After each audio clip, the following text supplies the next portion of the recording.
Christmas, Santa Claus, 25 दिसंबर, ये नाम तो आपने खूब सुने होंगे। साथ ही सेंटा क्लॉज से जुड़ी कई कहानियों से भी आप रूबरू हुए होंगे।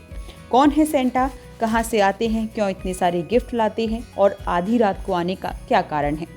इस सवालों के जवाब तो आपको पता ही होंगे कि सेंटा एक ऐसे इंसान थे जो चाहते थे कि जीसस के बर्थडे पर हर गरीब और अमीर खुश रहे। वो बच्चों को खुश करने के लिए आधी रात को गिफ्ट बांटते थे ताकि कोई उन्हें गिफ्ट बांटते हुए नहीं देख पाए। इस सब के बीच क्या आपने कभी सेंटा के गांव के बारे में सुना है, जहां लोग चिट्ठियां भेजते हैं? इतना ही नहीं, बच्चों को उनकी भेजी चिट्ठियों का जवाब भी मिलता है। आइए आपको सेंटा के गांव के बारे में बताते हैं, जहां क्रिसमस सेलिब्रेशन की शुरुआत 23 दिसंबर Santa is on his way event से होती है। बर्फ की चादर से ढकी एक ऐसी जगह जहां प्रकृति तो अपना रंग दिखाती ही है, साथ ही इस गांव को सेंटा क्लॉज के गांव का दर्जा मिला हुआ है। यहां दुनिया भर से लोग सेंटा से मिलने पहुंचते हैं। फिनलैंड के लैपलैंड में है सेंटा क्लॉज का गांव, जिसका नाम है रोवानियमी। यहाँ हर साल दुनिया भर के लोग सेंटा का गांव घूमने आते हैं। हालांकि कोरोना की वजह से पिछले कुछ सालों में यहाँ पर्यटकों में कमी आई है। सेंटा के इस गांव में क्रिसमस का सेलिब्रेशन 23 दिसंबर से शुरू हो जाता है। इस इवेंट को सेंटा इज ऑन हिज वे कहते हैं।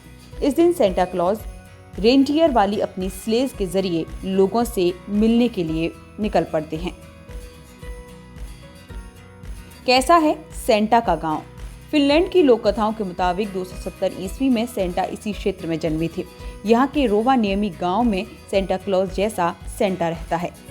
ट्रैवल मैप में ये गांव अब इसी नाम से जाता है। इस गांव में सेंटा का एक ऑफिस और उनका स्टाफ भी है। इसकी एक आधिकारिक वेबसाइट भी है। फिनलैंड का रोवानियमी गांव साल भर बर्फ से ढका रहता है। यहाँ लकड़ी से बने झोंपड़ी नुमा घर हैं।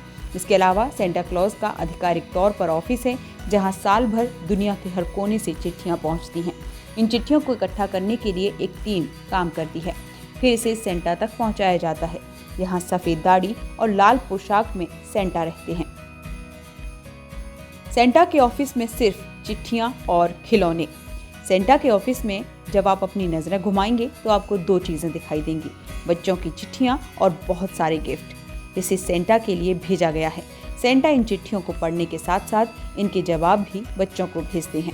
साल भर तक सेंटा के पास सिर्फ दो काम होते हैं, चिट्ठी पढ़ना, उनके जवाब भेजना और बच्चों को भेजे जाने वाले खिलौनों की वर्कशॉप की देखरेख करना। रोवानियमी आने वाले पर्यटक सेंटा के साथ फोटो खिंचवाना नहीं भूलते।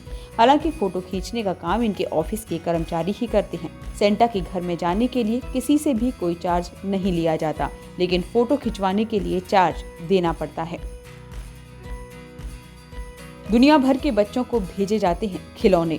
रोवानियमी में खासतौर पर बच्चों के खिलौनों को तैयार करने के लिए एक वर्कशॉप बनाई गई है। यहाँ साल भर खिलौने बनते हैं। सेंटा इनकी देखरेख करते हैं। सेंटा को चिट्ठियाँ भेजने वाले और उनसे तोहफा मांगने वाले बच्चों की मांग पर खास तौर पर ध्यान दिया जाता है। लोग सेंटा को अपनी विश लिस्ट भी भेजते हैं और एक ऐसी ही सबसे लंबी विश लिस्ट को 2012 में गिनीज बुक ऑफ रिकॉर्ड्स में जगह मिली थी, जिसमें 75,954 विशेज भेजी गई थी। 2019 में 724 चार्टर्ड फ्लाइट पहुंची थी। फिनलैंड की मीडिया रिपोर्ट के मुताबिक 2019 में जब कोरोना नहीं था तो क्रिसमस सेलिब्रेशन के लिए एक बड़ी संख्या में यहाँ पर्यटक पहुंचे थे। क्रिसमस सेलिब्रेशन में शामिल होने के लिए यहाँ 724 चार्टर्ड फ्लाइट पहुंची थी। कैसा लगा ये वीडियो हमें कमेंट बॉक्स में लिखकर जरूर बताएं। अगर ये वीडियो पसंद आया हो तो इसे लाइक और शेयर भी करें। हमारे चैनल एशियानेट न्यूज हिंदी को सब्सक्राइब करना न भूलें। नोटिफिकेशन पाने के लिए बेल आइकन को जरूर प्रेस करें।